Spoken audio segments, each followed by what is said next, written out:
কাঁটাতার ভাগ করেছে দুই দেশকে, কিন্তু ভাগ করতে পারেনি মানুষের হৃদয়।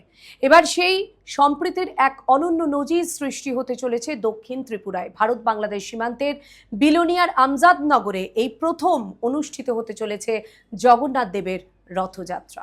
কাঁটাতার ভাগ করেছে দুই দেশ, কিন্তু ভাগ করতে পারেনি মানুষের হৃদয়। সেই বার্তাই এবার নতুনভাবে উঠে আসছে দক্ষিণ ত্রিপুরার বিলোনিয়া মহকুমার সীমান্তবর্তী আমজাদনগর এলাকায়। ভারত বাংলাদেশ সীমান্ত ঘেঁষা এই গ্রামে এবার প্রথমবারের মতো অনুষ্ঠিত হতে যাচ্ছে জগন্নাথ দেবের রথযাত্রা। আগামী 16 জুলাই রথের চাকা ঘুরবে সম্প্রীতির বার্তা নিয়ে। সংখ্যাগরিষ্ঠ মুসলিম অধ্যুষিত এই এলাকায় হিন্দু মুসলিম সকলের মিলিত উদ্যোগে তৈরি হচ্ছে রথ, যা ইতিমধ্যেই এলাকা জুড়ে উৎসবের আবহ তৈরি করেছে। বেল কাঠ ও চন্দন কাঠ দিয়ে নির্মিত হচ্ছে রথ। শুধু হিন্দু সম্প্রদায় নয়, মুসলিম সম্প্রদায়ের মানুষও সমান উৎসাহে অংশ নিচ্ছেন প্রস্তুতিতে।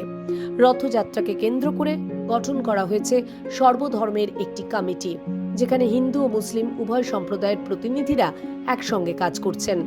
আয়োজকদের বক্তব্য, রথযাত্রা কেবল একটি ধর্মীয় উৎসব নয়, এটি সম্প্রীতি, ঐক্য এবং পারস্পরিক সৌহার্দ্যের প্রতীক।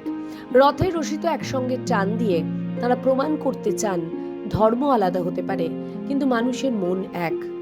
রথযাত্রা শুরু করতে যাচ্ছি। এই রথযাত্রাকে কেন্দ্র করে আমাদের এলাকায় হিন্দু মুসলিমদের সবাইকে নিয়ে আমরা যে প্রস্তুতি কমিটি গঠন করেছি, এই প্রস্তুতি কমিটির মধ্যে যারা রয়েছেন, আমাদের এই কমিটির সভাপতি আব্দুল মিয়া মহোদয় উপস্থিত, সহ সভাপতি করণ চৌধুরী, সম্পাদকে রয়েছেন পিটু সেন, সহ সম্পাদকে রয়েছেন রহিম মিয়া, আর কোষাধ্যক্ষ রয়েছেন ভানুলাল ধর। সবাইকে আমন্ত্রণ জানাচ্ছি আমাদের এই রথকে সহযোগিতা করার জন্য এবং সাফল্য করে তোলার জন্য। এখন আমজাদনগর জুড়ে চলছে শেষ মুহূর্তের প্রস্তুতি। সাজসজ্জা, আলোকসজ্জা এবং উৎসবের আমেজে মুখর হয়ে উঠেছে গোটা এলাকা। 16 জুলাই যখন জগন্নাথ দেবের রথ আমজাদনগরের পথে এগিয়ে যাবে, তখন তা শুধু একটি ধর্মীয় শোভাযাত্রাই হবে না, বরং সীমান্তের কাঁটাতারের পাশ থেকে সম্প্রীতি, ঐক্য ও ভ্রাতৃত্বের এক অনন্য বার্তা ছড়িয়ে দেবে।